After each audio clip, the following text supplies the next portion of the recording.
they become bigger molecules. The size of the particles increases because more and more pollutant molecules they combine together because of the action of flocculant and coagulant. Okay, so that leads to bigger size particles, polluting particles, and that because of the sedimentation and action of gravity on those pollutants, bigger pollutant molecules or pollutant particles, they gradually settle down. Okay. Thank you, sir.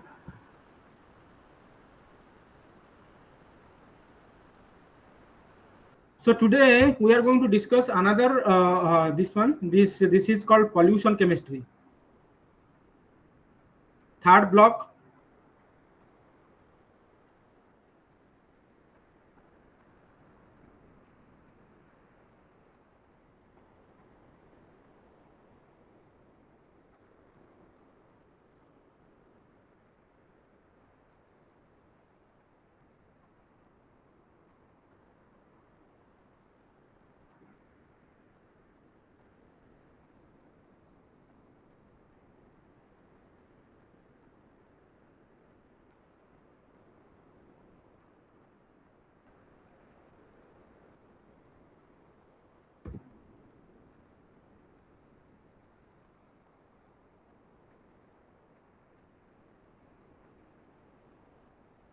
In pollution chemistry, am I audible and the slide is visible to all of you?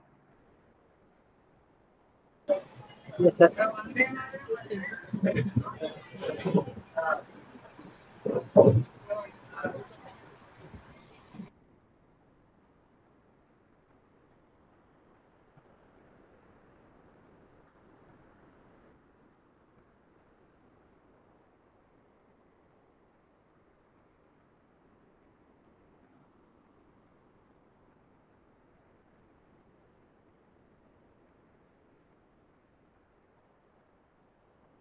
So first unit 8, the first unit of the block 3, which is on chemistry of air pollution.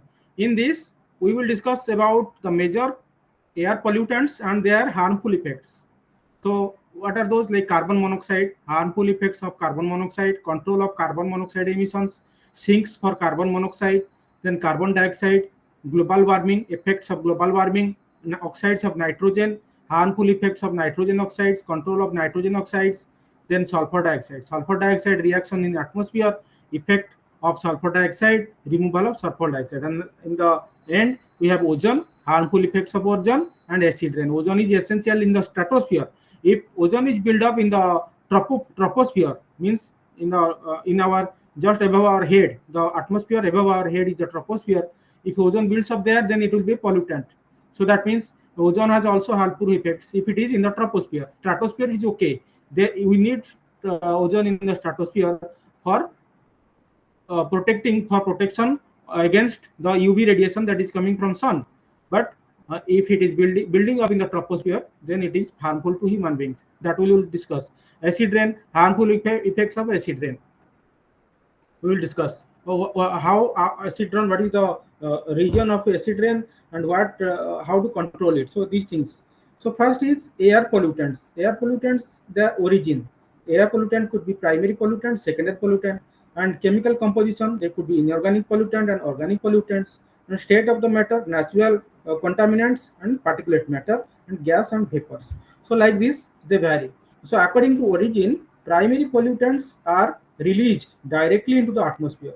According to origin, primary pollutants are directly released from the to the atmosphere from the pollution source. Okay, they include oxides of carbon like carbon monoxide, nitrogen and sulfur oxide, particulate matter, radioactive compounds. And secondary pollutants, they are released from the photochemical. They are released from photochemical reaction of primary pollutants. That means when the primary pollutants are released, they come to the atmosphere and then they start doing what the secondary they start the secondary pollutants. They convert it into secondary pollutant. Ground level ozone, formaldehyde, photochemical smoke, peroxyacetyl nitrile. So these are examples of secondary. According to chemical composition, inorganic pollutants include oxides of carbon, sulfur, and nitrogen and ozone. So If you are talking about inorganic pollutants, they are oxides of carbon, sulfur, nitrogen, and ozone. Organic pollutants include volatile organic compounds (VOCs) comprising of hydrocarbons, aldehydes, ketones, alcohols, and organosulfur compounds. According to states of matter, natural contaminants include pollutants which are produced from natural sources like pollen grains, mm, 10 to 50 micrometer, from weeds, gases, and trees. So, according to matter, natural, they could be natural, and they could be particulate matter from aggregates, refers to aggregates of liquid and solid particles with size less than 500 micrometer, like dust, fog, smoke, mist, and gases and vapor based on pollutants and oxides of carbon, nitrogen, sulfur, hydrocarbon, ozone, hydrogen sulfide, chlorine, and hydrogen chloride. So these are according to the state of matter. So it could be a pollutant which is natural, it could be an aggregate of liquid and solid particles like that, like aerosols. As I previously we were talking about aerosols, soot particles. So those, and gaseous and vapor-based pollutants. So they are solid, carbon monoxide, carbon dioxide, sulfur dioxide, hydrocarbon, ozone. So all these. So then, what is carbon monoxide? Carbon monoxide is the most abundant air pollutant found in the atmosphere. More than 90% of total carbon monoxide. So it is the most important and most abundant air pollutant, carbon monoxide, because it is released when carbon is burning. Carbon burns like fossil fuel, petrochemicals. They are burning, coal also burning. So they produce carbon dioxide. Along with that, due to incomplete combustion of carbon, they, sometimes carbon monoxide is formed. Side by side, carbon monoxide also forms. So both are pollutant. Carbon dioxide is a pollutant. Carbon monoxide. Carbon monoxide is a even very strong pollutant. That means it can kill human beings instantly. If more amount of carbon monoxide is inhaled, carbon monoxide can kill us because it binds with hemoglobin and prevents the oxygen carrying capacity of the hemoglobin. And then if we are exposed to carbon monoxide, higher concentration of carbon monoxide, we are going to die. After some time, gradually human being can die. So because that is called carbon monoxide poisoning, because it prevents the oxygen carrying capacity of our blood, hemoglobin. So then what are the sources of this carbon monoxide? How much carbon monoxide is basically incomplete combustion. As I told, incomplete combustion of fuel contribute to carbon monoxide emissions. High concentration of about 50 to 100 ppm in urban atmosphere. So very high concentration. Sometimes when there is a lot of vehicular movement, uh, or vehicle, they go in the road, then at that point you can observe about 50 to 100 parts per million of carbon monoxide. So natural source, volcanic eruption, seed germination, electric discharges, degradation of chlorophyll, then contributing about 20%. Anthropogenic sources, 6% of comes about 6% of emissions. Major contribution from automobiles and due to incomplete combustion of fossil fuel, industries and agricultural burning contribute 20% and 10% respectively. So basically, both natural and anthropogenic sources are there of carbon monoxide is there. Harmful effects, as I told, carboxyhemoglobin is formed. So this carboxyhemoglobin is the when hemoglobin combines with carbon monoxide present in atmosphere. It is pollutant. So that leads to headache, dizziness. Finally, we can a person exposed to more than 400, 500 ppm of carbon monoxide for a prolonged period can die after some time, 20 minutes, 30 minutes. Gradually a human being will die because of oxygen carrying capacity of our blood will reduce gradually, because hemoglobin is contaminated, or hemoglobin is bound to carbon monoxide.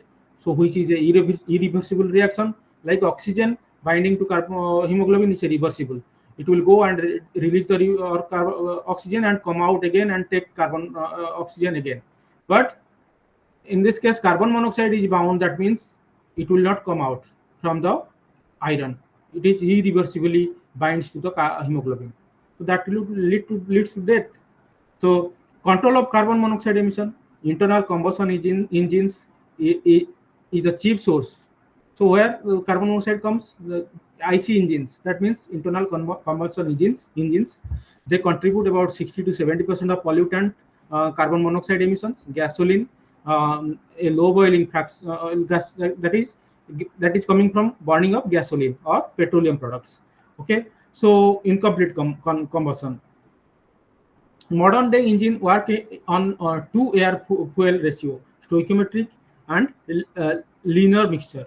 So environmental drawback to higher air. So higher to fuel air to fuel ratio is that lean burn engines produce nitrogen oxide at high temperature.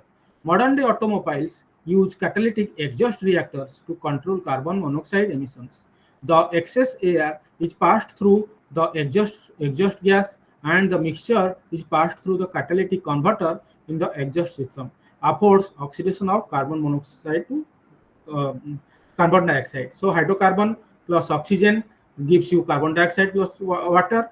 Again, two molecules of carbon monoxide combine with oxygen to form carbon dioxide. So basically, modern day automobiles use catalytic exhaust reactor.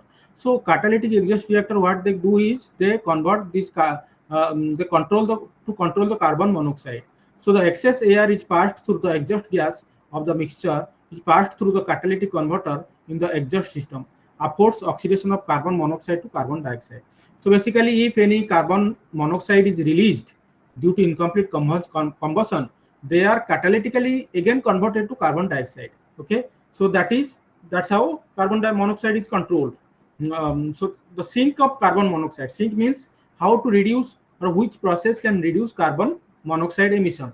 So the removal of carbon dioxide from atmosphere is affected by reaction with hydroxyl radical as follows. Carbon monoxide plus hydroxyl radical gives you carbon dioxide plus hydrogen. This eventually releases hydroxyperoxyl radical as a byproduct. So further, hydroxyl radical generates from hydrogen peroxide radical to according to the following reaction. So basically, hydrogen. Previously, last class also I showed you hydroxyl radical is a sink for many pollutants. They kill or they destroy many pollutants. Like carbon monoxide also is converted to carbon dioxide in the presence of hydroxyl radical.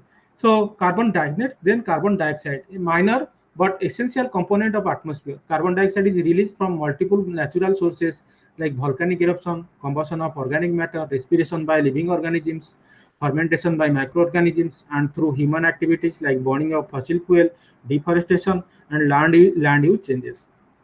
Plants consume carbon dioxide to convert it into carbohydrate via photosynthesis. The oxygen is subsequently used for respiration by heterotrophic organisms. So basically, carbon dioxide is the necessity is a necessity because it is required for photosynthesis.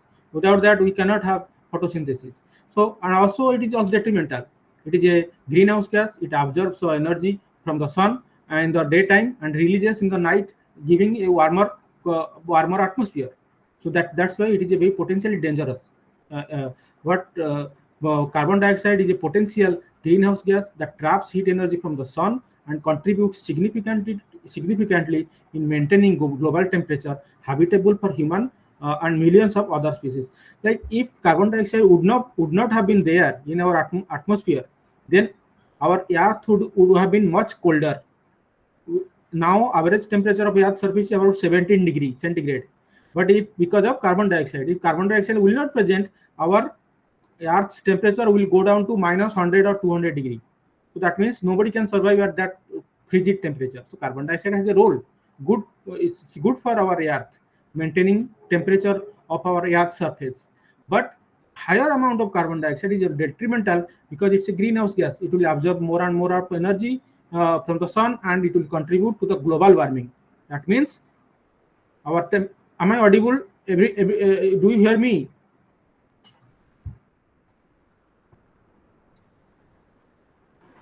Yes, sir. Okay. So other than carbon dioxide, other principal greenhouse gases in Earth's atmosphere are water vapor, methane, nitrous oxide, and ozone. In the absence of these gases, the average global temperature would be minus 18 degree. You see, now we have 17 degree centigrade average temperature, but without the presence of carbon dioxide, our Earth's temperature would be minus 18 degree. So that means so much. It's a very difficult thing then.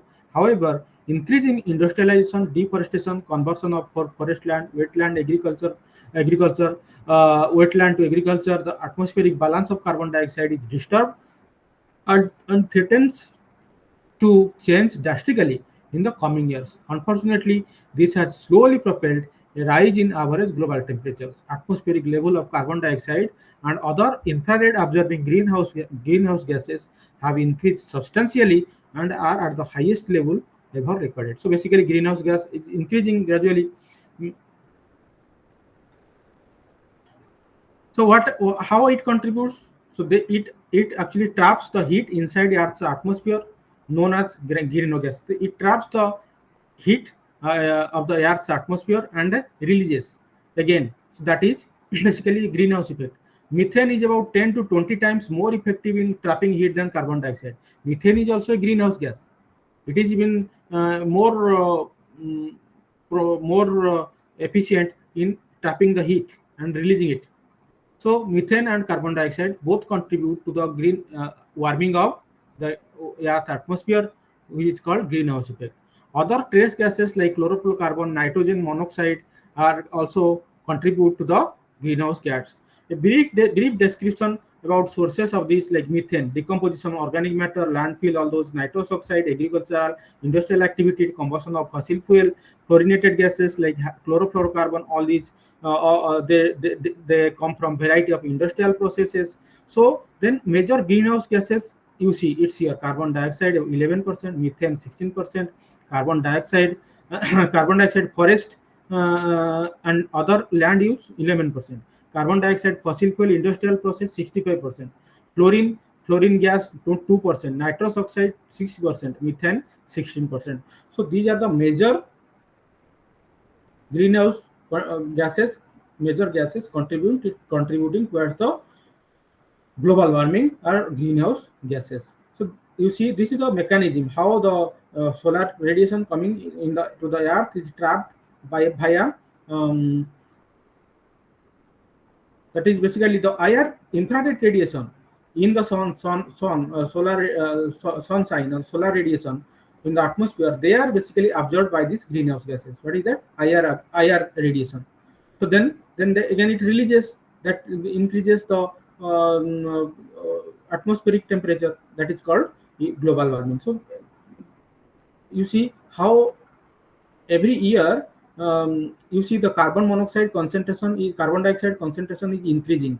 1960s equal it was 320 ppm, okay, parts per million, or micromole per mole, and gradually it increased to 400 micromole per mole. That means a strong increase from 1960 to 10. So increase in carbon dioxide concentration in recent years, gradually increasing.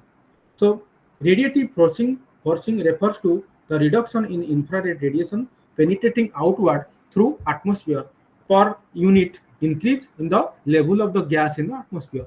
Radiating forcing refers to so as I told you, it's basically radiative forcing, which is the infrared radiation penetrating outward through through the atmosphere per unit increases the level of gas in the atmosphere. So basically, the IR radiation has a role in global warming, which is absorbed by our greenhouse gases, and then they are released when Earth is little bit cooler, or when in the evening or in the absence of sunshine. So that makes you read them. It will be I think you'll get better idea. It's a good book. This book, whatever is given to you, the material is very good. If you go through them, you have a lot of knowledge. At least you know the different things, um, different part of the environmental science syllabus or environmental science as a subject, and you get more and more knowledge. So that's why you have to learn. You have to learn by reading the book. So I'm just giving you a little bit suggestions where it is important, and then I have to just keep it because we don't have time left for detailed discussion. So I just give you little bit hint or little bit what little bit discussion on this, not detailed discussion. So next is oxides of nitrogen. We came across carbon monoxide. Now we are coming across carbon dioxide. Now oxides of nitrogen. What are the oxides of nitrogen? Those are responsible for pollution, air pollution, like or problem in earth. So those are nitrous oxide N2O, nitric oxide NO, nitrogen dioxide NO2. Nitrous oxide is a greenhouse gas. So N2O is a greenhouse gas, contribute to global warming. The other oxides like NO, nitric oxide, and nitrogen dioxide NO2 are major concern as pollutants and commonly referred as NOx. So all these N2O, NO, NO2, all these commonly called as NOx. X means it varies. Either it is 1, 2 like this. So that's why it is called NOx, NOx. Harmful effect of nitrogen oxides. The oxide of nitrogen which have adverse effect on human health are nitric oxides and more toxic nitrogen dioxide NO2. NO interacts with hemoglobin and greatly impairs its oxygen carrying capacity similar to CO. So NO is also if it is there in the air, it also binds with hemoglobin like carbon monoxide. That also reduces oxygen carrying capacity and that leads to dizziness, all those things. Acute exposure of NO2 leads to serious health problems. NO2 is relatively insoluble and when inhaled, it interacts with the moisture in the alveoli of the lungs and it is converted to nitrous and nitric acid. So basically inside the lungs, it is converted to acid, nitric acid, causing inflammation of the inner lining of the lungs. This reduces immunity again and lungs infection. Exposure to a level of 150 to 200 ppm of NO2 causes bronchitis and that proves fatal within 3 to 5 weeks after exposure. Death usually occurs within 2 to 10 days of exposure to high concentration of 500 ppm or more. So basically death can occur also. Another example of NO2 poisoning is Silophilar's disease, which is caused by NO2 released from fermentation of ensilage containing nitrate. Basically, there is another disease called Silophilar disease that is because of NO2 poisoning. So other health problems due to NO2 harm to the developing fetus, decreased female fertility, spasms, swelling of the throat, rapid pulse, dilated heart. So these are some of the other side effects. Prolonged exposure to nitrogen dioxide cause heavy damage to plant life as well. This results from secondary products of nitrogen oxides, for example, PAN, peroxyacetyl nitrogen, formation of smog. Laboratory studies indicate that exposing of the plants to several parts million NO2 results in leaf spluttering. So it is also harmful to plants. Okay, and also peroxyacetyl nitrate (PAN). Last yesterday I was talking about PAN formation, peroxyacetyl nitrate, which is a secondary pollutant produced from these nitrous oxides, NOx. So that is also another pollutant, which is a uh, major, major component of this smog, photochemical smog. So like this, how in upper stratosphere, mesosphere, molecular oxygen undergoes photodissociation by action of ultraviolet light of a length less than 242 nanometer. So this oxygen when and the so basically nitrogen oxide how to how it affects. So it affects the so different. So see, it reacts with the reaction of nitric oxide with ozone. So you see now NO reacts with ozone to form nitrogen dioxide and oxygen molecule.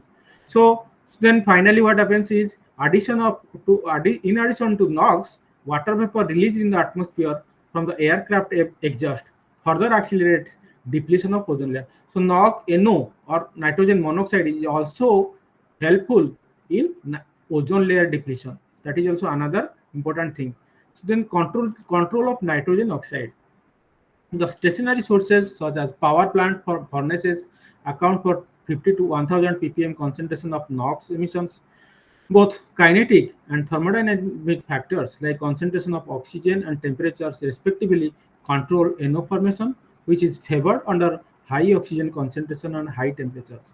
Thus, in lowering NO emissions from stationary sources, these factors must be taken into the account. For example, reduction in flame temperature is achieved by addition of recirculated exhaust gas, cool air, or inert gases. However, this lowers the efficiency of Energy conversion as calculated by this equation. Some Carnot equation is there. The efficiency lowers the efficiency of energy conversion.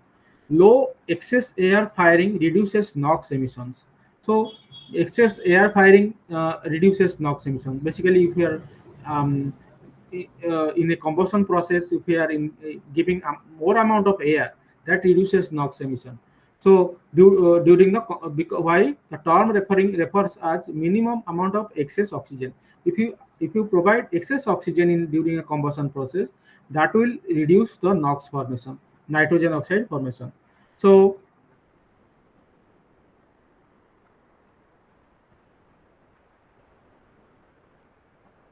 next, other things is catalytic reduction of nitrogen monoxide in stack gas. Methane gas is methane. So if you introduce methane or pass methane at the in the exhaust of the exhaust where nitrogen monoxide is emitted, so there methane reacts with nitrogen monoxide to produce nitrogen, carbon dioxide, and water. So this way also can be nitrogen monoxide can be controlled. Next is sulfur dioxide. A group of oxides of sulfur, sulfur dioxide, and sulfur trioxide are collectively called as SOx. Like NOx, SO2, SO3, they are called as SOx. Of greatest concern is sulfur dioxide, SO2, a colorless gas with a characteristic odor of burning sulfur. It enters the atmosphere from a variety of natural and anthropogenic sources. The primary anthropogenic sources include combustion of coal and residual fuel oil. Approximately half of the sulfur in coal is present as pyrites, FeS2, and the remaining half consists of organic sulfur. The combustion of pyrite releases sulfur dioxide in accordance with the following. 4 FeS2 plus 11 O2 gives rise to 2 Fe2O3 plus 8 SO2. Natural sources in form of geothermal activities like volcanoes, hot springs, they introduce sulfur and sulfur dioxide and H2S as well. So in addition to biological decay of organic matter and reduction of sulfates, they release sulfur in the form of dimethyl sulfide and hydrogen sulfide. Hydrogen sulfide entering into the atmosphere is converted to sulfur dioxide by this reaction. So hydrogen sulfide can also be converted to sulfur dioxide. So these are the different sources of sulfur dioxide, mainly because basically during the combustion of the fossil fuel or coal contains lot of sulfur, so that when you burn it, that releases sulfur dioxide. So basically coal fired power plants are the major sources of sulfur dioxide. Sulfur dioxide reaction in the atmosphere. Like nitrogen dioxide, sulfur dioxide participates in complex reactions in the atmosphere, forming secondary pollutants like sulfate aerosols, particulate matter, and acid rain. Generally, high level of air pollution is indicated by substantial increase in aerosol particles accompanied by reduction in visibility. So these chemical reactions are affected by changes in temperature, light intensity, humidity, atmospheric transport, and all this. So basically, sulfur dioxide reacts with other species in the atmosphere through photochemical reactions. Photochemical reaction in the presence of oxide, nitrogen, and hydrocarbon. Chemical processes in water droplets containing ammonia and metal salts. So this is how the sulfur dioxide also participates in other reactions. Oxidation of atmospheric sulfur dioxide. So how, like as I told you previously, this hydroxyl radical is a scavenger for many of the gaseous pollutants. The same also here. Sulfur dioxide, when combines with hydroxyl radical, that gives you OHSO2. A stable molecule of SO3 can be formed from this radical upon removal of hydrogen atom in the presence of oxygen gas. So basically, this also destroys the hydrogen sulfur dioxide, and from that also HOSO2, which is forming due to the reaction between hydroxyl radical and sulfur dioxide, it is converted to sulfur trioxide. So sulfur trioxide combines with water to produce sulfuric acid. So that is the cause of acid rain. Sulfur trioxide is the cause of acid rain because it's converted to sulfuric acid.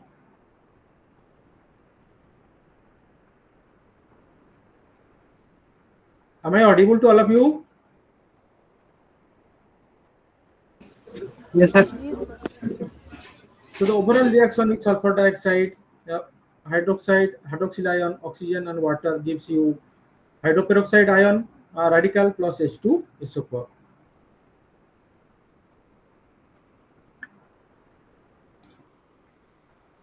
Then next is aqueous phase oxidation of sulfur. In aqueous phase also, it can be oxidized to produce in the presence of water to produce sulfuric acid.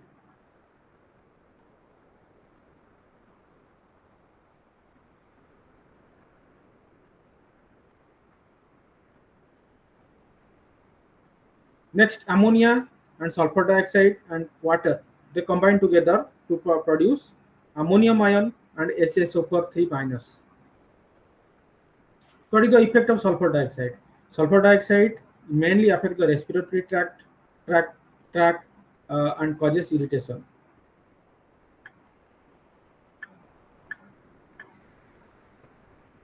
Another thing is sulfur dioxide pollution arises from its reaction produces sulfuric acid and sulfate aerosol, which is corrosive.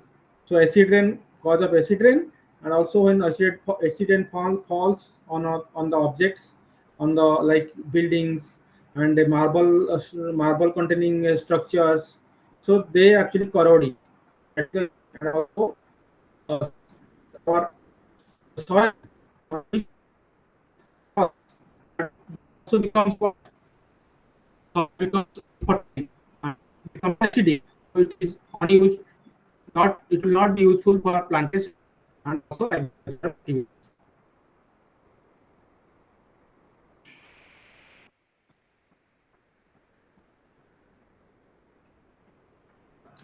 It also kills leaf tissue called as leaf necrosis, causes chlorosis, a bleaching or yellowing of the green portion of the leaf.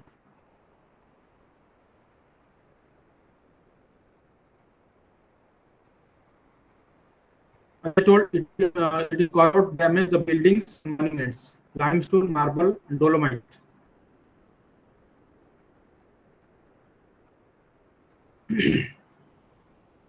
So this is calcium carbonate, magnesium carbonate. So basically, these are the dolomite or the components of your marble. When sulfur dioxide reacts with them, it produces calcium sulfate, magnesium sulfate, and that way it corrodes the calcium and magnesium containing monuments or marble monuments.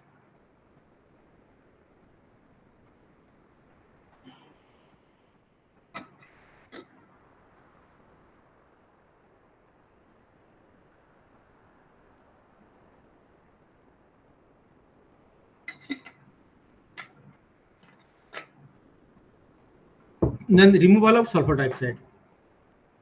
How to remove it? Limestone scrubbing or Kalsak's process. It is called limestone scrubbing or Kalsak's process, which is when it basically strong heating results in calcination of limestone and produces lime, calcium oxide that effectively absorbs sulfur dioxide. Basically, calcium oxide or lime effectively absorbs sulfur dioxide. So how it is generated? Calcium carbonate, if you heat it, calcium oxide is generated, carbon dioxide is released. So this calcium oxide reacts with calcium sulfur dioxide to form calcium sulfite, CaSO3, which may be oxidized to calcium sulfate. So there are different processes: lime scrubbing process, limestone slurry scrubbing process or calcex, magnesium oxide scrubbing, and sodium base scrubbing double alkali method. So these are 4 5 methods. They are useful in the stack. Stack means the chimney. The chimney not chimney that is coming out of industrial effluent, that releases the industrial effluent gases. So that is called stack. In the stack, so these chemicals are given, these processes are given to control release of sulfur dioxide.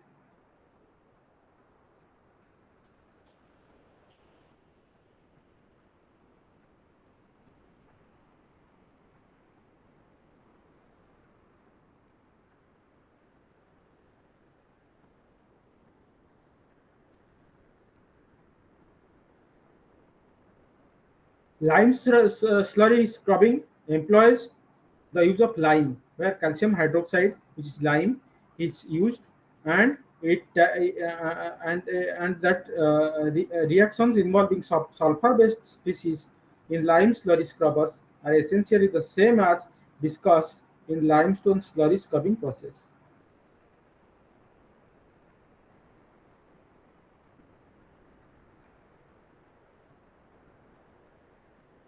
Next is ozone. Ozone occurs both in Earth's upper atmosphere and ground level.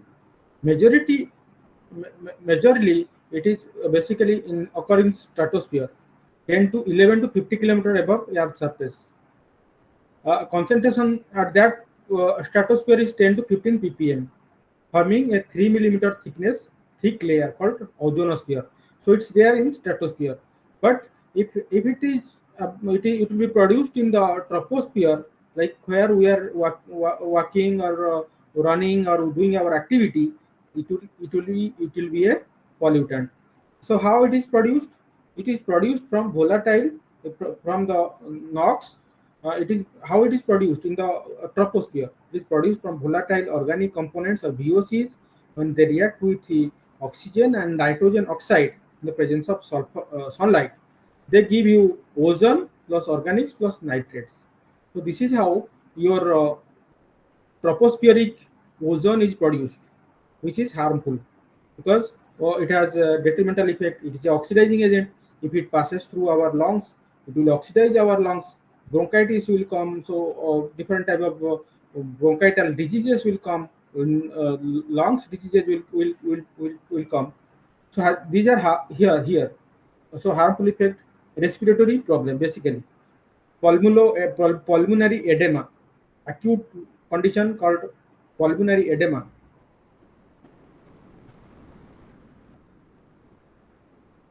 In addition to effects in so then how to control ozone generation?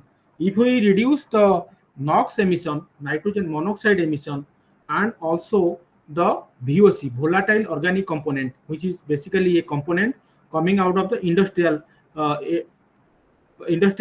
activities like purification, like your petroleum product purification, the petrochemical refineries. From there, volatile organic compounds they come to the atmosphere. If we control the VOCs and NOx, automatically ozone formation in the troposphere will be stopped. Okay. So next is acid rain. Acid rain or acid deposition is a broad term covering variety of phenomena, including acid fog, dew, and acid snow, corresponding to precipitation of excess amounts of acid in atmosphere.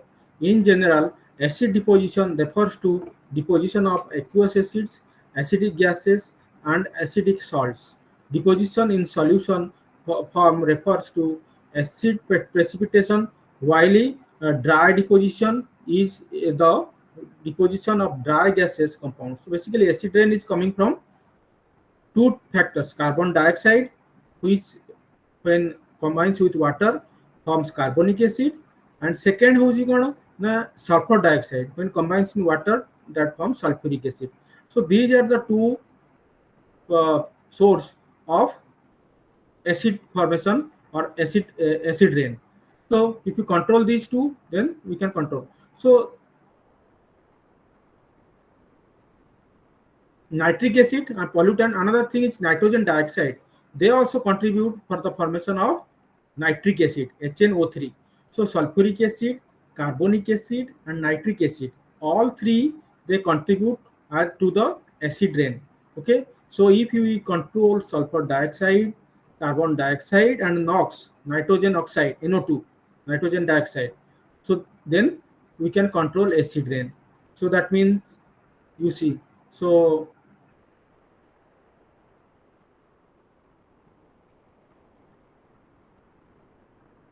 effect of accident, damage to crop, damage to plant, and damage to monuments, limestone monuments and monuments, damage to human beings, damage to what basically damage to soil, because soil becomes acidic and cannot be used for agricultural activities and plantation. So these are the effects of acid rain.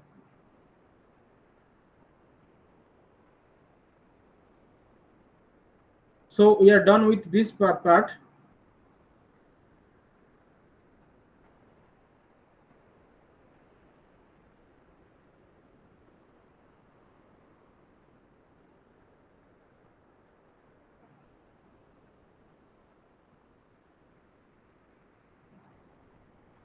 Next is Unit 9, which is Chemistry of Air Pollution 2. In this, we will discuss about basically organic pollutants, source of organic air pollutants, hydrocarbons, oxygen containing organic pollutants, organohalide compounds, organosulfur and organonitrogen compounds, all these. And reactions of organic compounds in the atmosphere like photochemical smog. Previously, I told peroxyacetyl nitrate PAN, so it is a component of photochemical smog. So then how to control it? So and how, what is the way, how it is forming? So understanding reaction during photochemical smog, reaction of hydrocarbons with ozone and oxygen and hydroxyl radical, chain terminating reactions, compound that readily undergo radio photo dissociation in atmosphere, aerosols in atmospheric smog, effects of photochemical smog, all these things, and ozone layer depletion, or chlorine and bromine radicals as catalyst, Antarctic ozone hole, ozone destruction in Arctic region, ozone destruction in non-polar region. So all these things we will discuss in this uh, in this block. So hydrocarbons as pollutant, natural source, they are basically coming from natural. 86% of total hydrocarbon in the atmosphere, they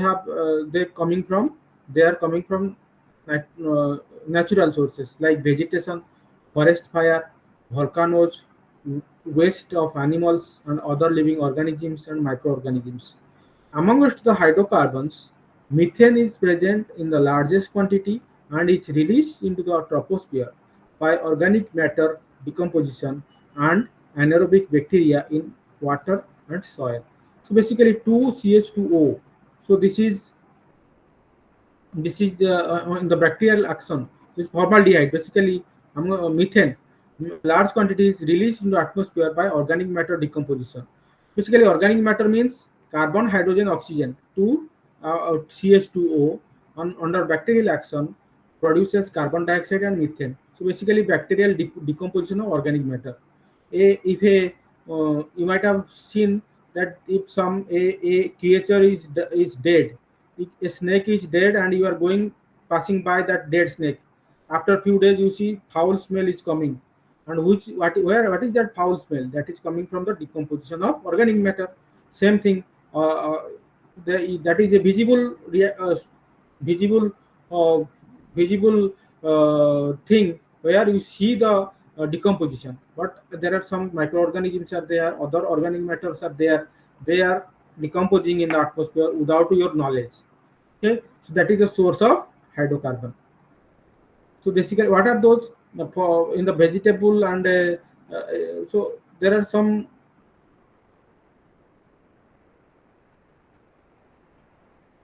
terpenes. So terpenes are there, that is basically coming from natural products, that is coming from the plants like pinene and isoprene, limonene. So they are the uh, organic compounds, volatile organic compounds. They are coming from plants. They come from plant extracts.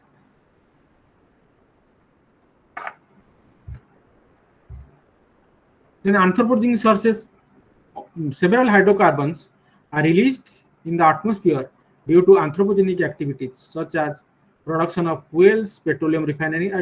I was telling you earlier, petroleum refining, fuel refining, solvent applications, emission from internal combustion engines, and other parts of the automobiles and turbines. They actually generate these hydrocarbons. What are those? Ethylene, propylene, styrene, butadiene. So these are some of the volatile organic compounds emitted from anthropogenic activities. Like gasoline, petroleum product also releases benzene, naphthalene, trimethyl butane, and all these things. Hydrocarbons are attacked by hydroxyl radical. As I told previously, so it is a scavenger. hydroxyl radical in the atmosphere that is coming from the breaking down of water molecule, okay, in the atmosphere. And it actually it is a very it reacts with almost everything in the atmosphere. It also reacts with hydrocarbons and to produce radical, free radicals R dot. RH is the hydrocarbon. Hydroxyl radical reacts with it to produce R dot plus water. R dot plus oxygen gives you peroxides. Peroxide in the presence of nitrogen monoxide gives you RO, alkoxy free radical plus nitrogen dioxide. So this is how you nitrogen dioxide is also produced. Yeah, there are many other reactions in which you have ethylene, and if you have other compounds where you have hydroxyl radical when reacts with it, it produces these things. Okay, so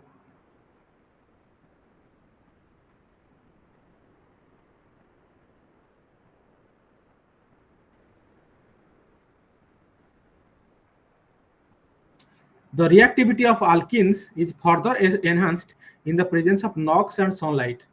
In the night time, nitrogen NO3 concentration is higher. NO3 concentration is higher than hydroxyl radical, and so following reaction is seen. So styrene is there, cumin is there, biphenyl. So these are all hydrocarbons. They are coming from what? From the anthropogenic sources. Anthracene is a polycyclic aromatic hydrocarbon, PAH, and fluoranthrene, Crishin, coronin. So these are some polycyclic aromatic hydrocarbons. And once it comes, these are very detrimental also. Once they come to the atmosphere, they cannot be degraded. So that is the problem with these polycyclic aromatic hydrocarbons. So they are found mainly the result of partial combustion of coal and gasoline in the internal combustion engines when the supply of oxygen is insufficient. These exist as solids and so are present as particulates in the atmosphere because of their carcinogenic effect. Their release into atmosphere is a cause of serious concern.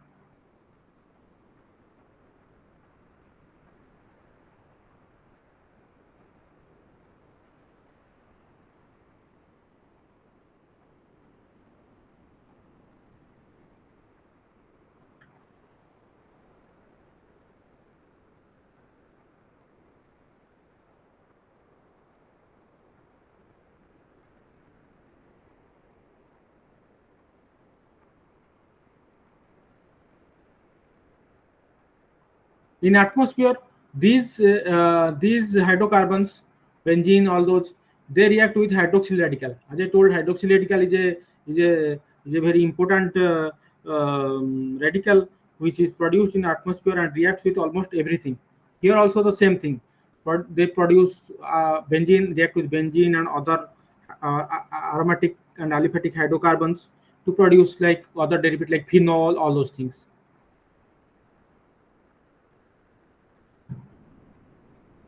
Next is oxygen containing organic pollutants. These include aldehyde, ketone, ester, alcohol, and phenol.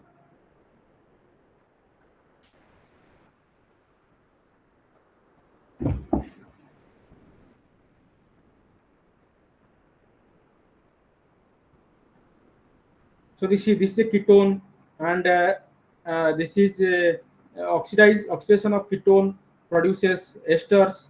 Okay, so here you see in the presence of oxygen, how it is produced via this reaction in the atmosphere. Formaldehyde, acetaldehyde, acrolein. So these are all different type of aldehydes, and they are very aldehydes are very reactive species. They can directly react in the presence of sunlight to produce different free radicals. Like here, alkene free radical, and then this free radical.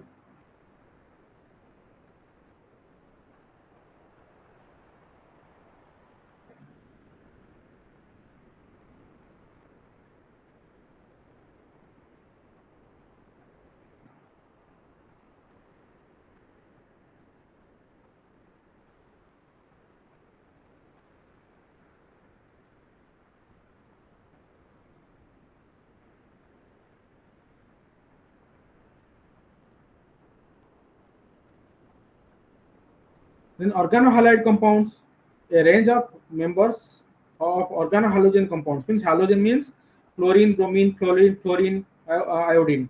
So these are halogens. When you see the halogens which contain bromine, such as CCrClF2, are used as fire extinguisher. So halon basically this one, CBrClF2, CBrClF2. This one. This is called halon 1211, which is used as a fire extinguisher because they destroy a hydrogen which is responsible for combustion.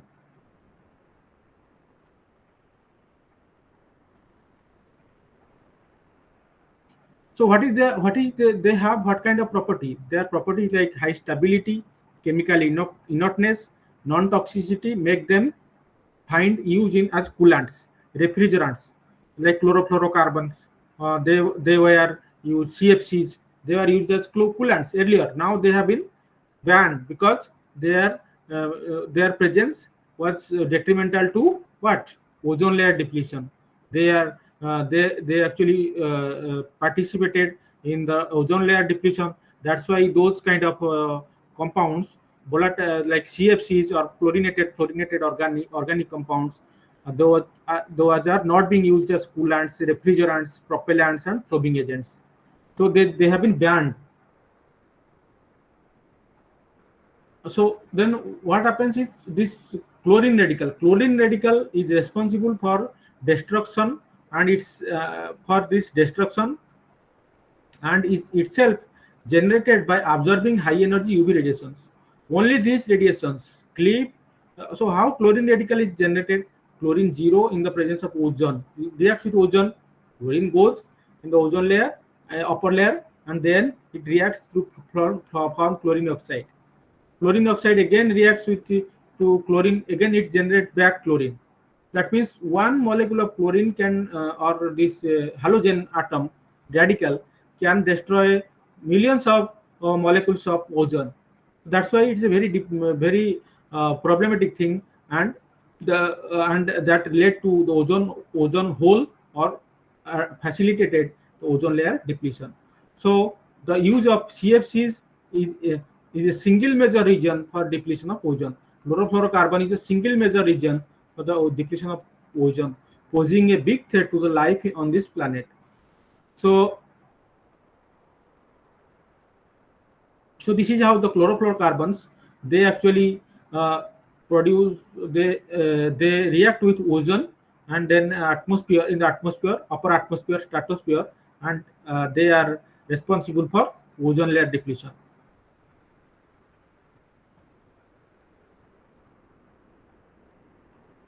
Extremely toxic polychlorinated dibenzodioxin (PCDD) and polychlorinated dibenzofurans (PCDF) are generated from incomplete combustion of automobile engines, power plants, steel and other metal and industries and municipal sewage incinerators.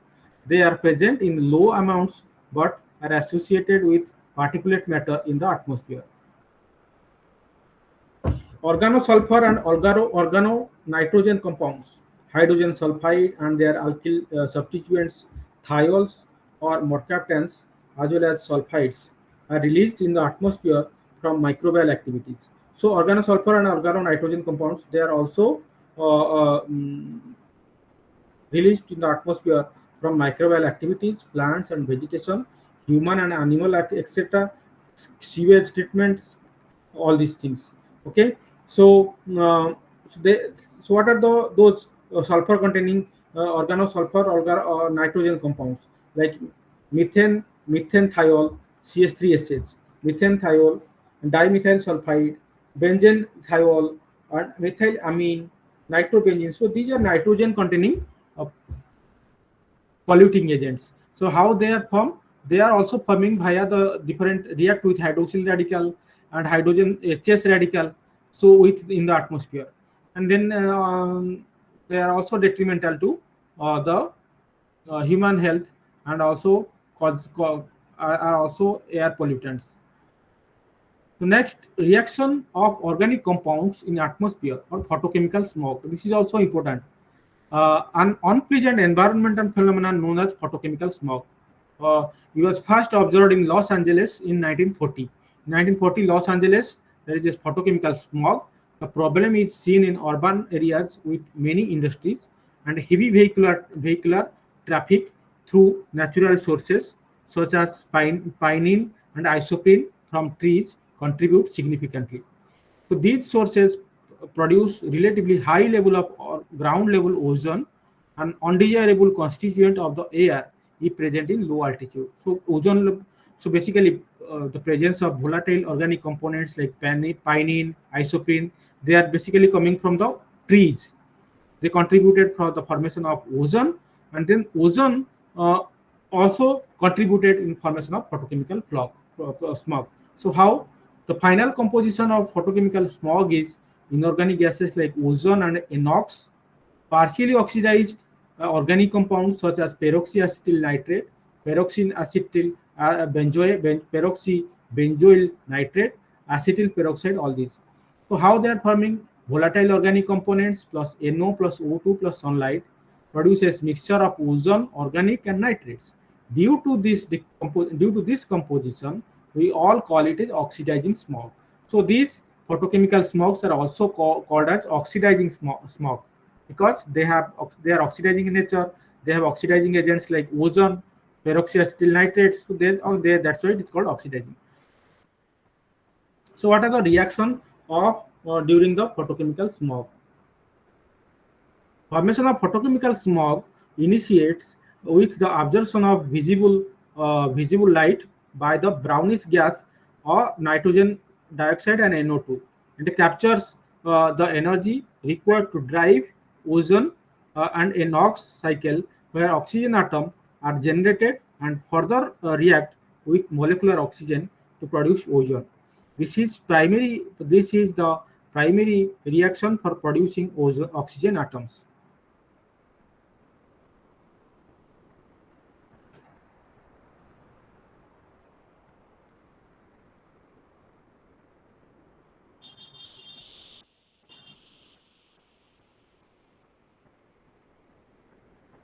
Okay, so reaction of hydrocarbons with oxygen, ozone, and hydroxyl radical. So hydrocarbons, they react with hydroxyl radical, ozone, and nitrogen monoxide, all those things. Because and hydroxyl radical attacks alkene molecules to form new radical. New radical reacts with oxygen to form alkyl peroxy radical. Reaction of nitrogen dioxide of the alkyl peroxy radicals result in the formation of nitrogen dioxide, acetaldehyde, and a new organic radical. So the organic radical reacts with O2 or oxygen to form formaldehyde and hydroxyperoxy radical, and oxidation of nitrogen monoxide molecule to nitrogen dioxide by hydroxyperoxy radical. So this is basically.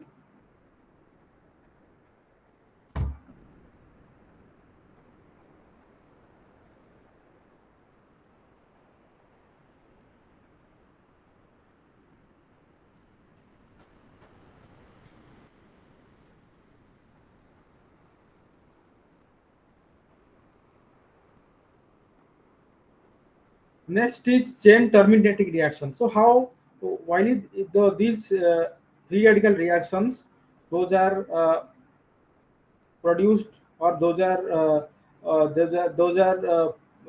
occur in the atmosphere. So they actually periodical. That means it's a chain reaction. One reaction continues, again another reaction continues, like this. So that means it is chain reaction. And to stop those reactions, there are some chain terminating reactions. They are called chain terminating reactions. While the ultimate fate of hydrocarbon is the breakdown to carbon dioxide, there are a number of volatile products that result from the complex wave of photochemical reactions under smog conditions. So what is that? So this is acetyl anhydride, nitrogen dioxide. Nitrogen dioxide is forming. So one such peroxynitrate is called peroxyacetyl nitrate or PAN. So what is the PAN formation? How is the PAN formation? So this is PAN, peroxy acetyl nitrate. So this is PAN. So this is PAN, peroxyacetyl nitrate. So then, and this is another reaction is called benzoyl nitrate. So this is benzoyl nitrate. This one. So another set of compounds called acyloxynitrates are formed by reactions of nitrogen dioxide with carboxyl free radicals.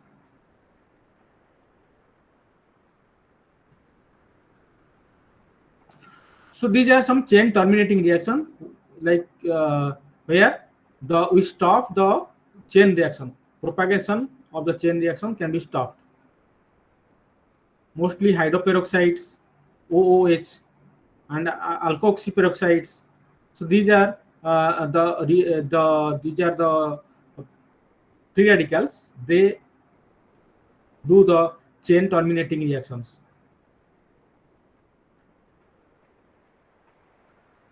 So you see, this is a generalized plot in the atmospheric plot where the level of at what time in the day and night, uh, if the day starts from 4 a.m. or before 4 a.m. also and continues up to 8 to 10 p.m. At what time which pollutant is more in the atmospheric level, you can find out from this. Morning time, NO is more.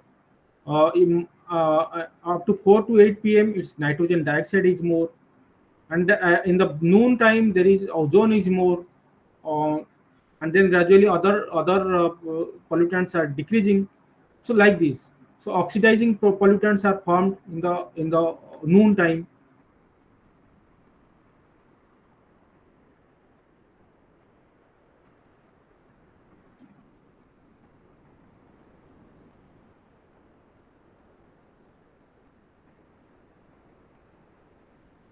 Next is compounds that rely on that readily undergo photodissociation in atmosphere. Photodissociation means some compounds they dissociate in the atmosphere. What are those? Like your aldehyde. So here C. So this CH2O, which is a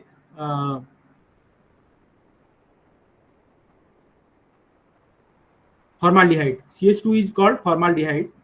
It reacts with in the presence of is very, as I told earlier, aldehydes or aldehyde groups or carbonyl groups are very reactive groups. They bind with or they react with the sunlight or the UV light to produce hydrogen radical and HCO radical, and then water molecule they split into hydroxyl radical also. Hydrogen peroxide radical H2O2, hydrogen peroxide, they produced two hydroxyl radicals. So then the reaction between these free radicals produces other free radicals like from formic acid, H3CO, and OH dot are also produced. Aerosols in atmospheric smog. Since the level of oxidants in a smoggy atmosphere is very high, the otherwise slowly oxidizable compounds in clean atmosphere get very readily oxidized. Sulfur dioxide gets oxidized to sulfates by oxidants like ozone, oxygen, nascent oxygen, nitrogen dioxide, N2O5, and hydroxyl radical. So basically, what are the aerosols? Aerosols means suspended particles or the particles they produced as a by the reaction of the different gaseous pollutants. So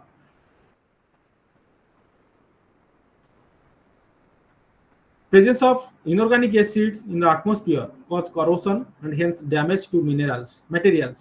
Solvents and nitrate salts constitute urban aerosols, and because of their sizes being very small, they scatter light very effectively and reduce the visibility very strongly. And in the areas above the sea and ocean, NaCl, sodium chloride, when it is ocean surface is there, NaCl reacts with acids to form sodium sulfate and sodium nitrate particles. Particles of polycyclic aromatic hydrocarbons and condensed gas also component of this aerosol mixture. So aerosol is basically some of the particulates. They are formed in the atmosphere by different type of atmospheric reactions. Okay, inorganic and organic they combine together to form. So that is called photochemical smog. So The aerosols, they also are a component of the atmospheric photochemical smog. Effect of photochemical smog, as I told you, O3, PAN, aldehydes in the photochemical smog, they cause adverse effect to the health of humans, damage to materials and toxicity to plants and vegetation. These compounds cause irritation to eyes and the respiratory mucous lining. Ozone is a pungent smelling gas, causes breathing problems. Ozone causes reduction in plant growth and crop yields. The most striking characteristic of photochemical smog is that ozone presents attacks the double bond of rubber and adds to it to form ozonides. Other materials that have double bond in the structure are attacked similarly.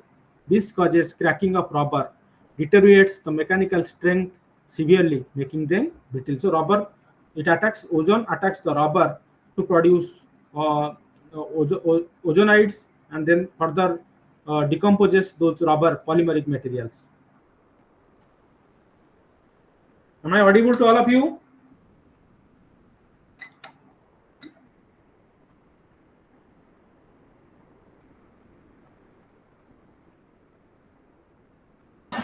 Yes, sir.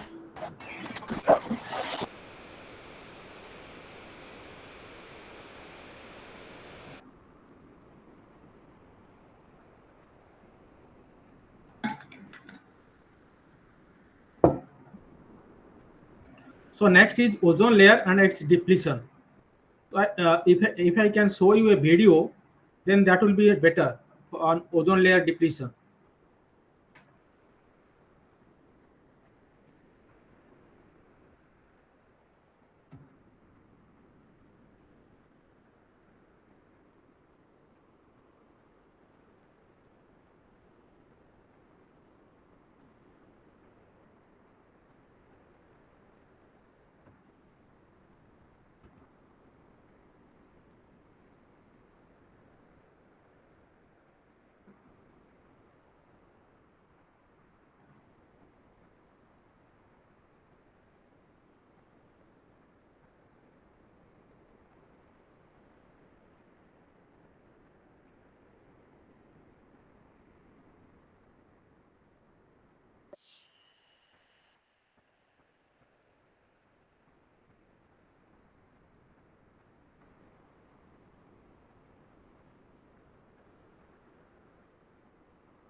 Kilometers above Earth's surface, a gas called ozone surrounds the planet. The ozone layer acts as a barrier between Earth and ultraviolet radiation from the Is sun. it visible to you? However, Audible? pollution has caused the ozone layer to thin, exposing life on Earth See to the ozone dangerous layer. radiation. Okay. Earth's atmosphere is made up of 6 layers. The second layer, called the stratosphere, contains the ozone layer.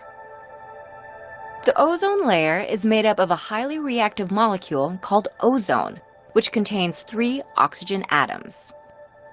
Ozone is a trace gas in the atmosphere. There are only about 3 molecules for every 10 million molecules of air. But it does a very important job. The ozone layer acts as Earth's sunscreen, absorbing about 98% of damaging ultraviolet or UV light. But the ozone layer has gotten thinner. Chemicals called chlorofluorocarbons, or CFCs, are the primary culprits in ozone layer breakdown. A CFC is a molecule that contains the elements carbon, chlorine, and fluorine. CFCs are mostly found in refrigerants, aerosols, and plastic products. When CFCs are exposed to ultraviolet rays in the atmosphere, they break down into substances that include chlorine. The chlorine reacts with the oxygen atoms in ozone and rips apart the ozone molecule. Areas of damage in the ozone layer are often called ozone holes, but that name is misleading. Ozone layer damage is more like a thin patch, with the thinnest areas near the poles. The ozone layer above the Antarctic, in particular, has been impacted by pollution since the mid-1980s. There, the region's low temperatures speed up the conversion of CFCs to ozone-damaging chlorine. About 90% of CFCs currently in the atmosphere were emitted by industrialized countries in the Northern Hemisphere. In 1989, the Montreal Protocol banned the production of ozone-depleting substances. Since then, the amount of chlorine and other ozone-depleting elements in the atmosphere have been falling. Scientists estimate that chlorine levels will return to their natural state in about 50 years. By then, the Antarctic ozone hole will shrink to smaller than 8 million square miles.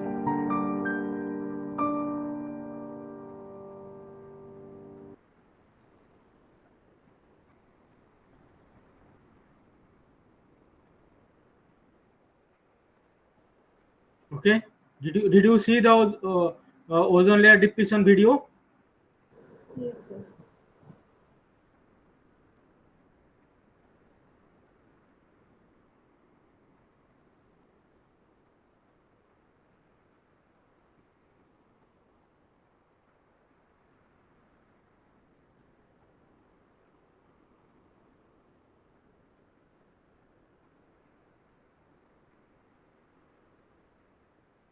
So next we will discuss about, so this is about ozone layer depletion.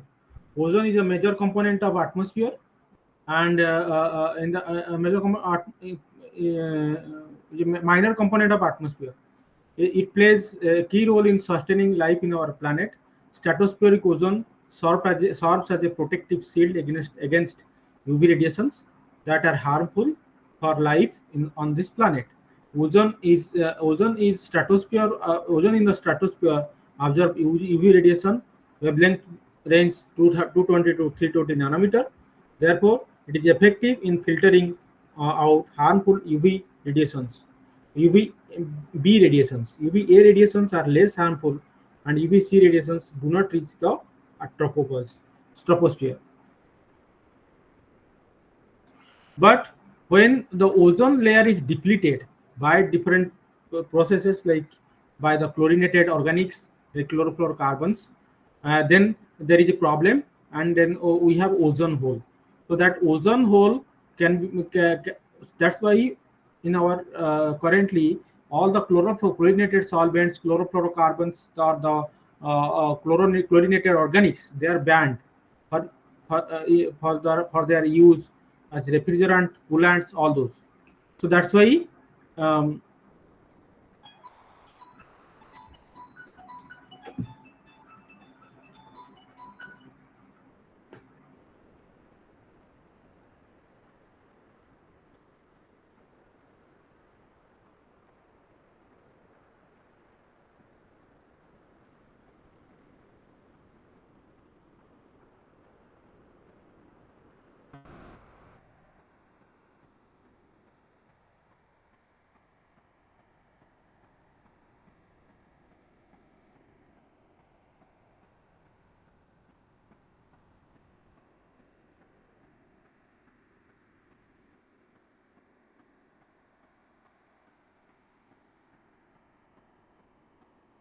so then that is the cause of Antarctic ozone hole. Due to ozone layer depletion, there is a ozone hole in the Antarctic region, and then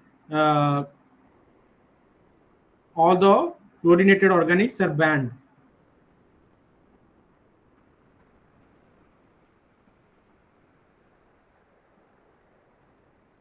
There are also ozone hole in the Arctic region, basically the polar region. They're colder region. This ozone layer depletion phenomenon is more pronounced in colder regions of the earth than hotter regions, or hotter regions like our India, or the places where you have hot temperature. colder regions, it is more uh, um, ozone destruction in non-polar regions like uh, is not they as pronounced but as the ozone hole in the your polar regions, but still ozone depletion also occurs in non-polar regions also.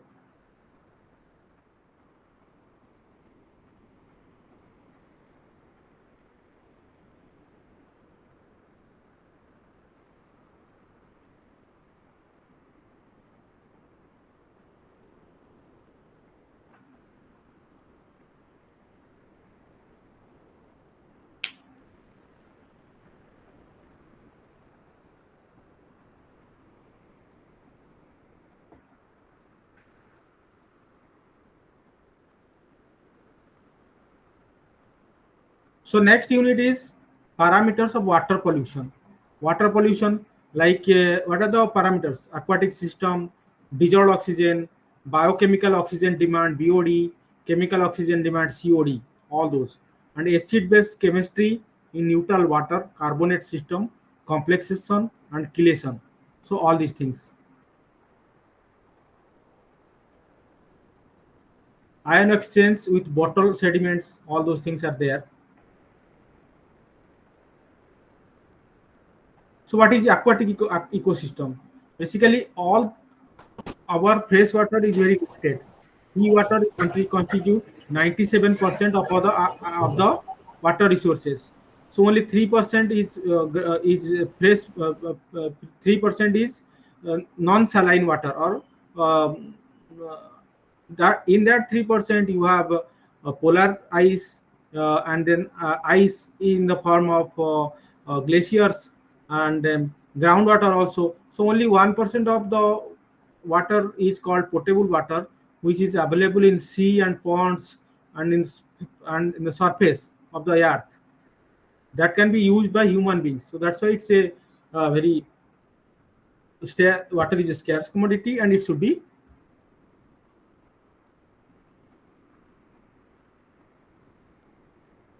protected. Pollution to the water should be protected. One parameter is dissolved oxygen, or DO. Natural water contains dissolved oxygen. So basically, water is in the water, oxygen is soluble to some extent, and that is also helpful in the survival of aquatic animals like fish and zooplankton, phytoplankton. So during photosynthesis also, the chlorophyll containing cells of green plants in the presence of sunlight are able to convert carbon dioxide and water into glucose and oxygen.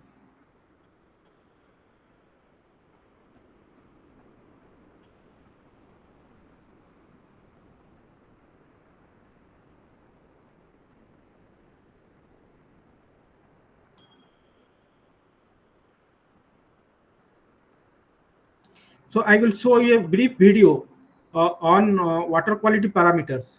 Here, water quality parameters. I will show a brief video that you will have an idea about different water quality parameters.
Welcome back to my channel. My name is Shivani Jha, and in today's video I am going to discuss about So in this water quality video, short parameter. video, you see water the water quality quality parameter parameter. Water supply and sanitary engineering का part है। So आज की इस before video में you, हम देखेंगे कि water quality parameter the means video हम is वाटर visible. क्वालिटी को किन किन पैरामीटर्स पे जज करते हैं, किन किन पैरामीटर्स पे इनको Yes, sir, डिफाइन it करते was. हैं और कितने टाइप्स के So पैरामीटर you हैं see this. एंड ये कैसे एंड कहाँ पे यूज़ होते हैं।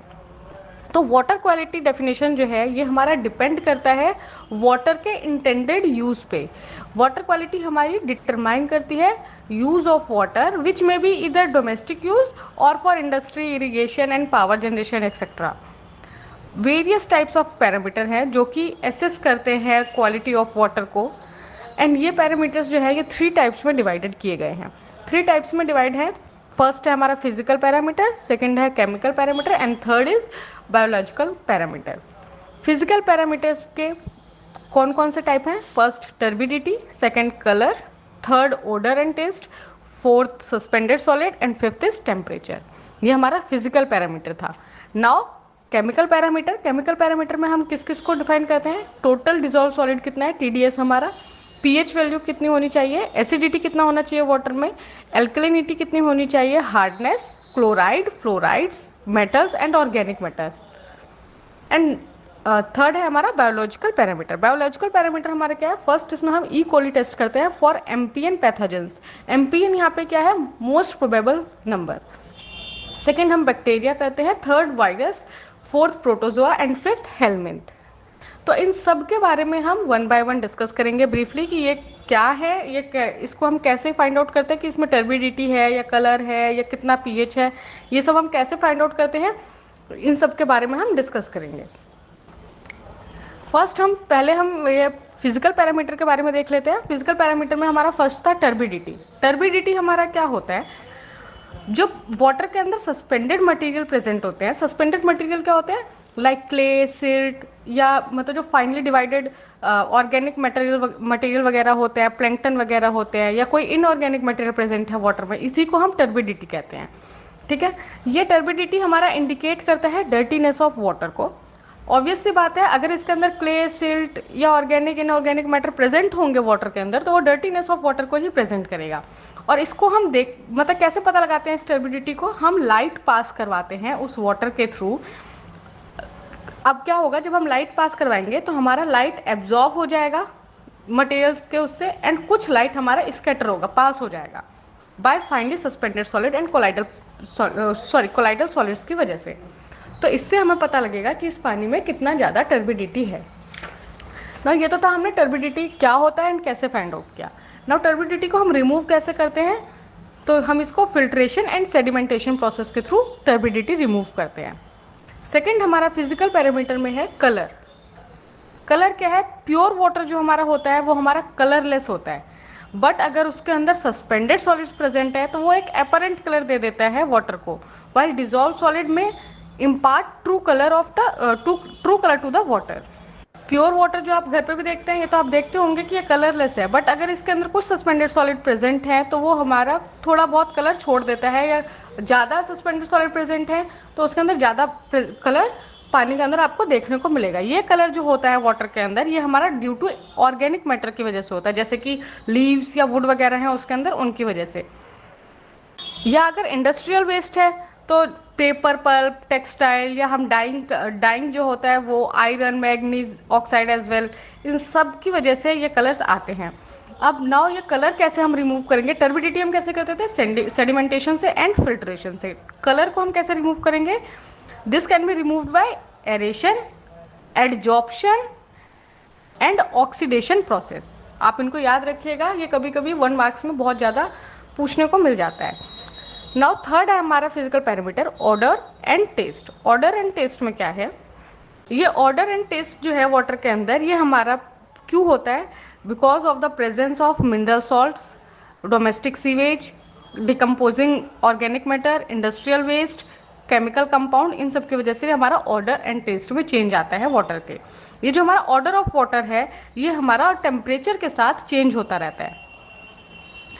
इसका कैसा मतलब ऑर्डर मीन्स जो हमें बदबू आती है ना उसमें से, वो ये कैसे क्लासिफाइड किया गया? या तो फिशी सी स्मेल आएगी उसके अंदर, या ग्रीसी टाइप का कुछ स्मेल आएगा।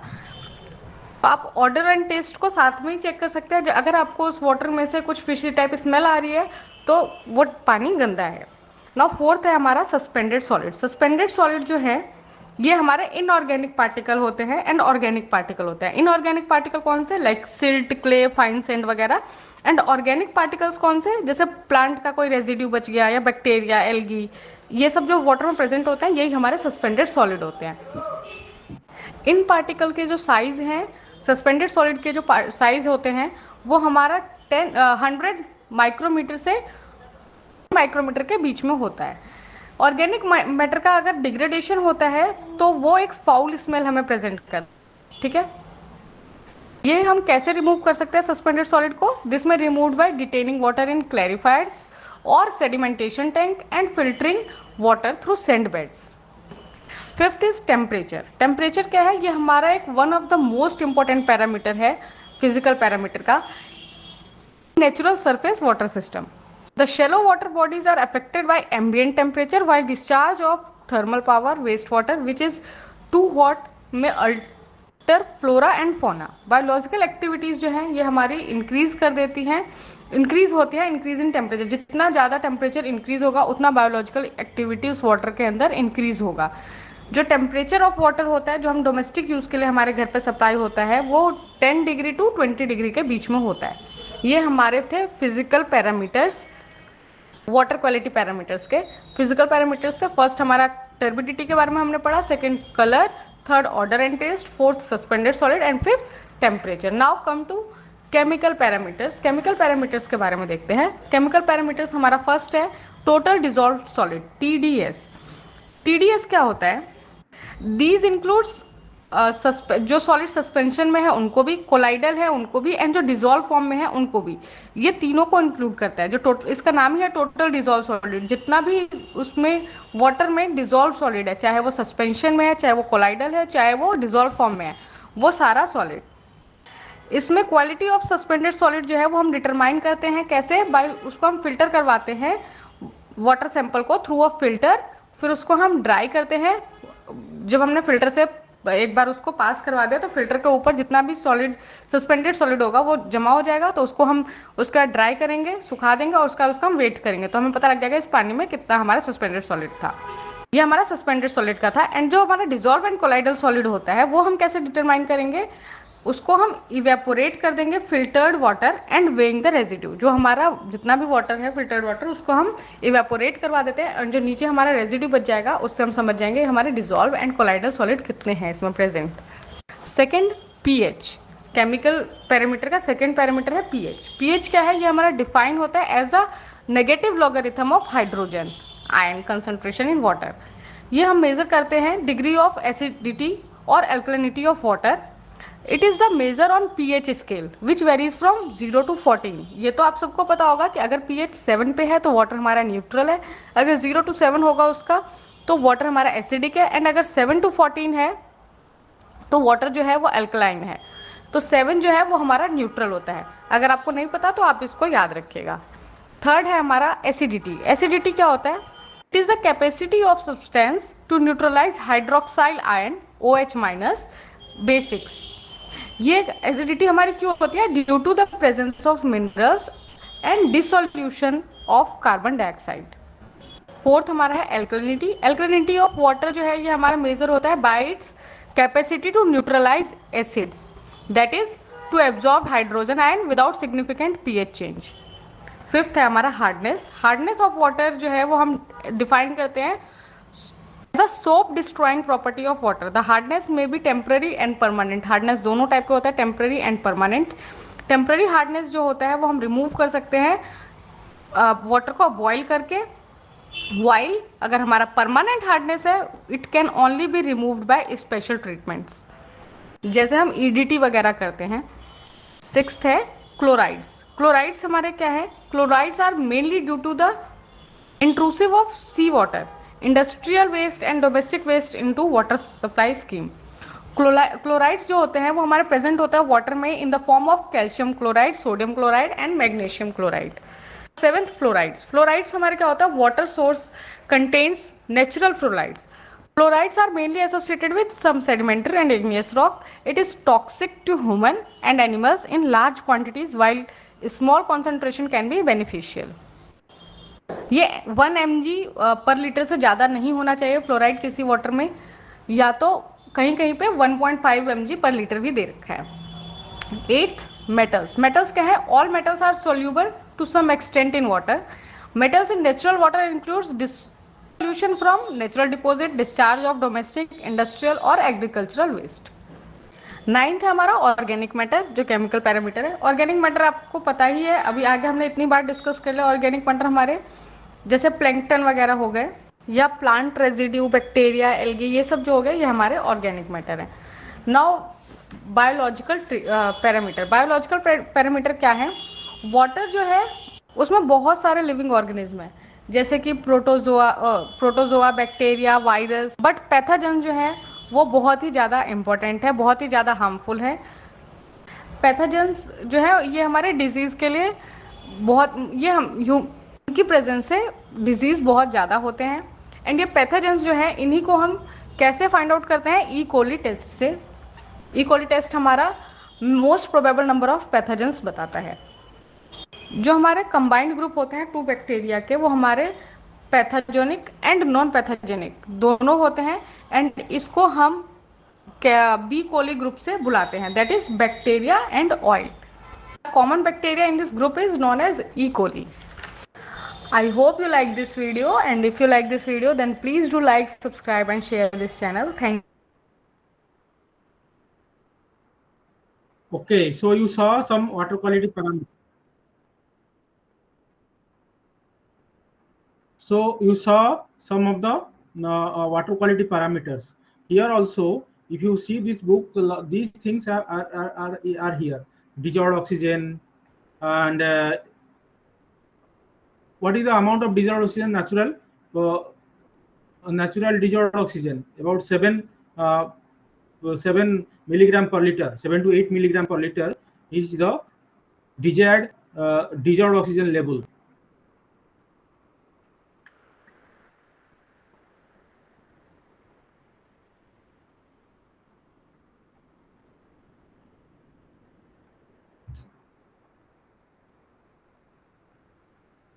So dissolved oxygen at different temperature, 20 degree 8 to 9 milligram per liter, ppm or parts per million. If 6 to 6.7 to 8.1 slightly polluted. Sorry, not showing visible. Okay. Not visible.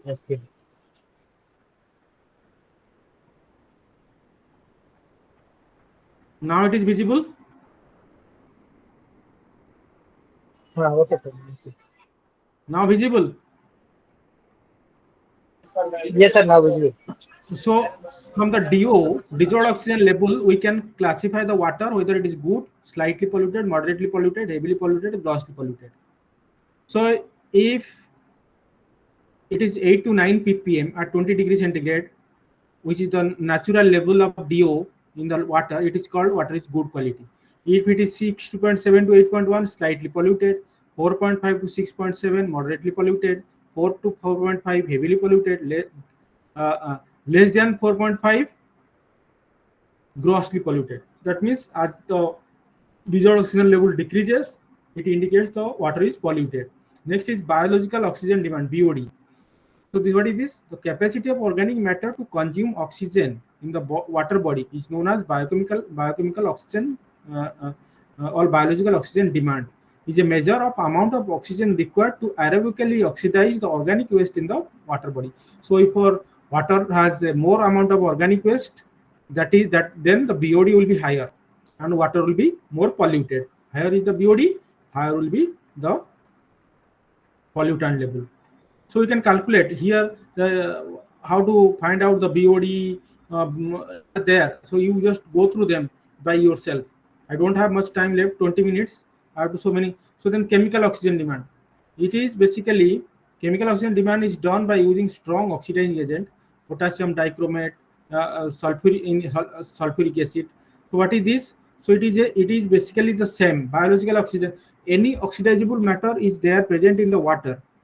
whether it is biological or not biological, um, or any organic matter or inorganic matter.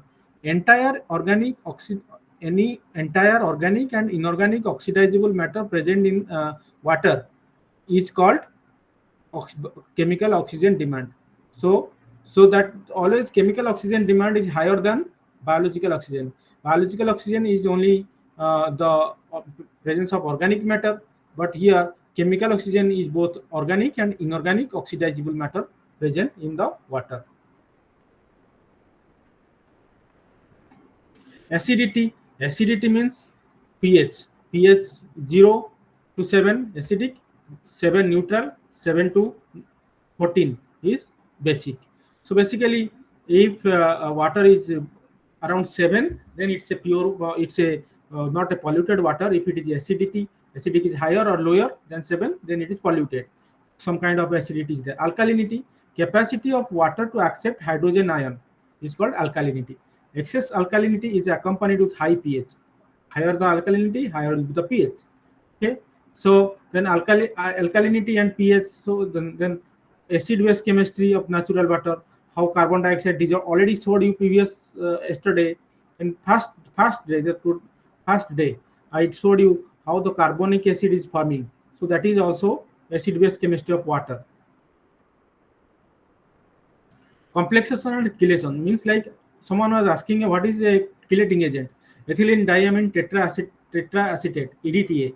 Basically there are, it's a four ligands are there. It's a, like COO minus groups, they bind with the metals. So those are called metal binding ligands or chelation. So the bond which is formed between metal and ligand are called chelation or chelating ligands. So natural and wastewater. So basically wastewater is basically coming from kind of industrial bodies. Natural water is naturally fresh water which is there and it doesn't require much treatment. But wastewater needs treatment. We should remove the water pollutants and release it to the environment by removing all water pollutants.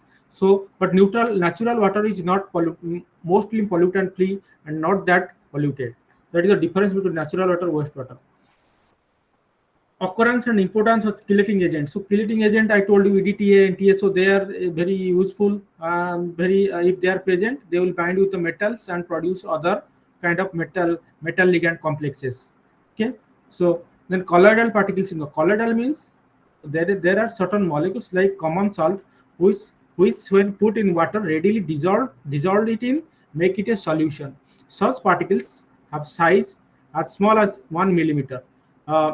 On the other extreme, if we add sand into water, the sand initially will be seen as dispersed in water, but after some time it settles down, giving a clear solution. Such particles are known as suspended particles and result in suspension.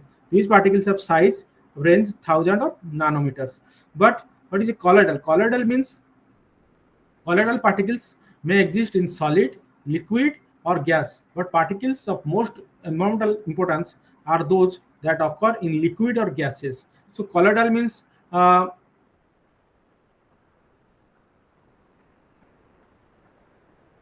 between these two extremes, in between the two extremes are the particles which are much smaller than suspended particles but larger than individual molecules. So if a particle which is larger than smaller than suspended particles but larger than individual molecules, in that case it is called colloidal particles.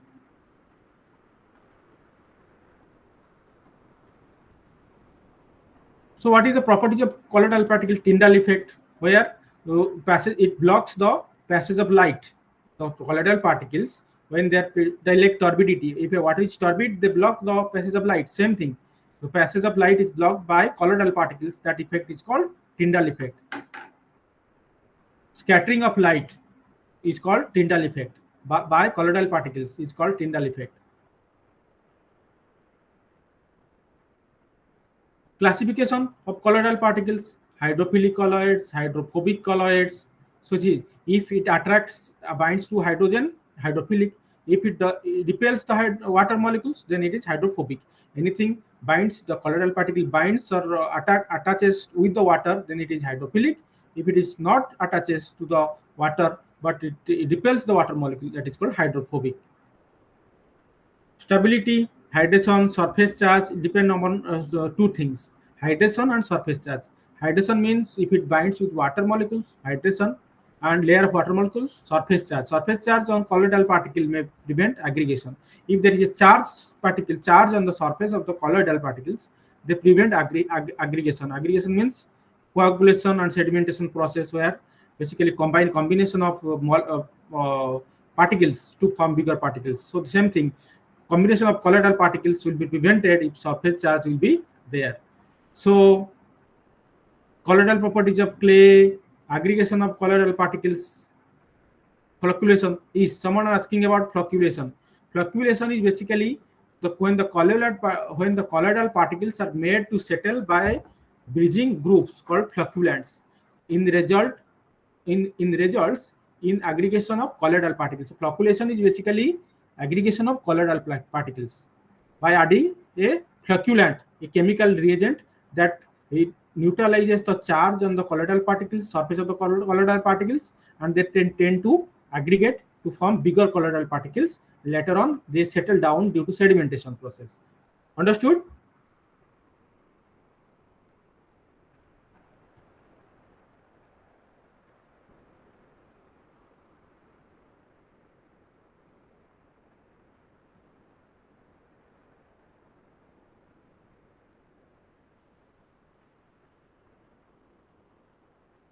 Next is organic compounds in sediments and suspended matter. So in sediments and suspended matter, there are some organic compounds are there. The most common type of sediments that binds with organic matter are clays, humic organic substances, and complexes between clay and humic substances. Both humic substances and clay acts as cation exchanger and absorb cationic organic compounds through ion exchange.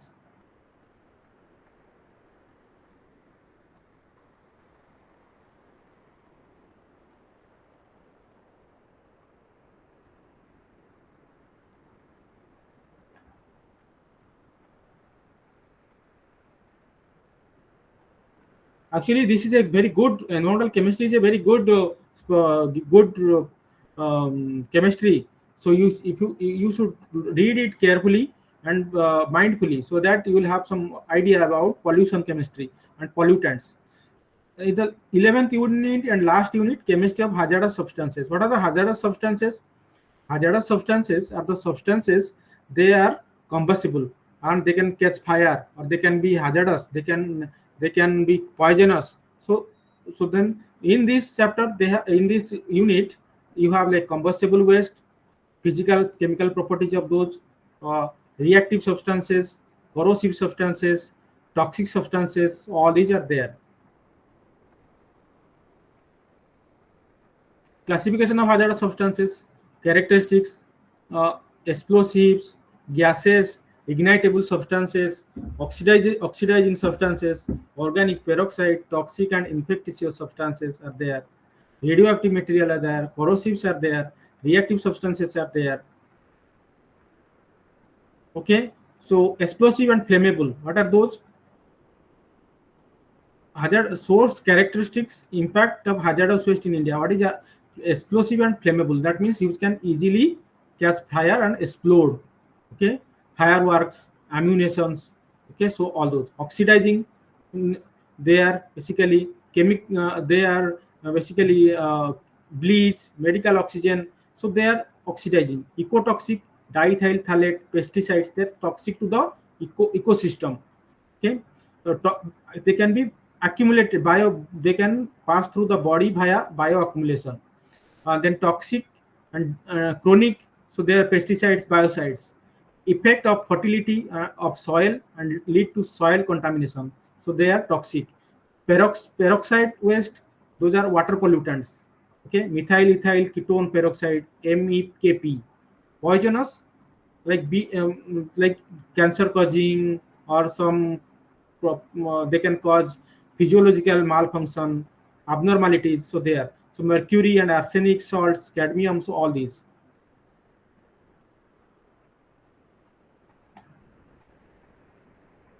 Then combustible waste. What is the combustible waste? Combustible waste, like uh, the temperature at which mixture of vapor and air ignite at liquid surface on exposed to a flame known as flash point. What is the flash point?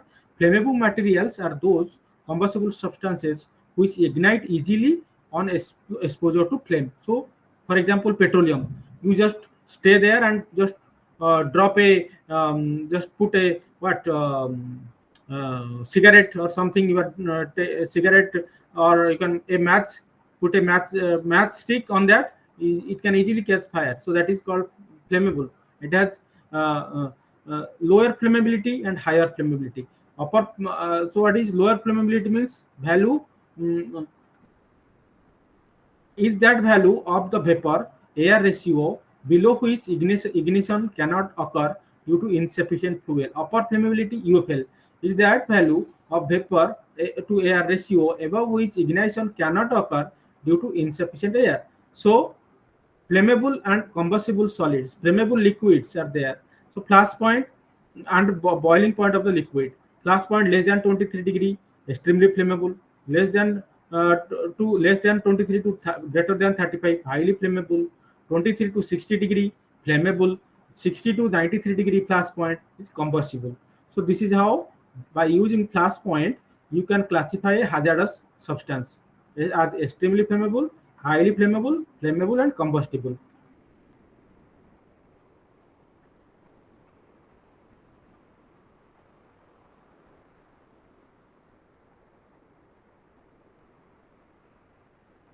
Next, corrosive substances. Corrosive means they can, for example, they can corrode. If you put your finger, it will corrode your finger, like your acid and base. So they are corrosive. Basic and acidic materials, they are corrosive. They can be solid, liquid, and gaseous.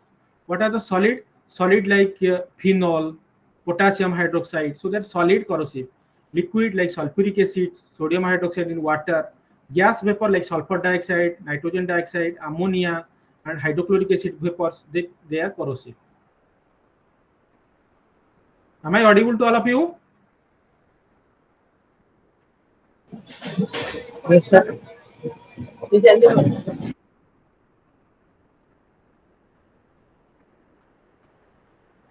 So these are the symbols, hazardous symbols. If it is explosive, it is flammable, this type of symbol. Corrosive, this type of symbol. Oxidizer, this type of symbol. Compressed gas, this type of symbol. Irritant, this type of toxic substance, this type of symbol. Environmental hazard, this type of symbol. Health hazard, this type of symbol. Biohazard, this type of symbol.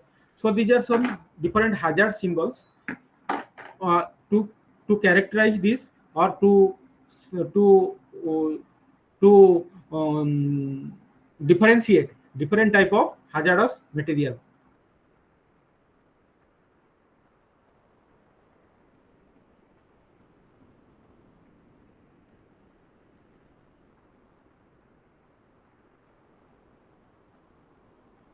I think with this we are done with the all the 4 units today, and these are very important today. Whatever we have discussed are very very important for you, from environmental chemistry point of view. I think you should go through them and read them.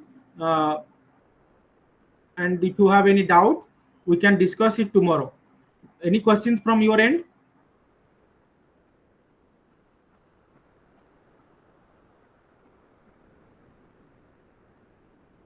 Any question from your end?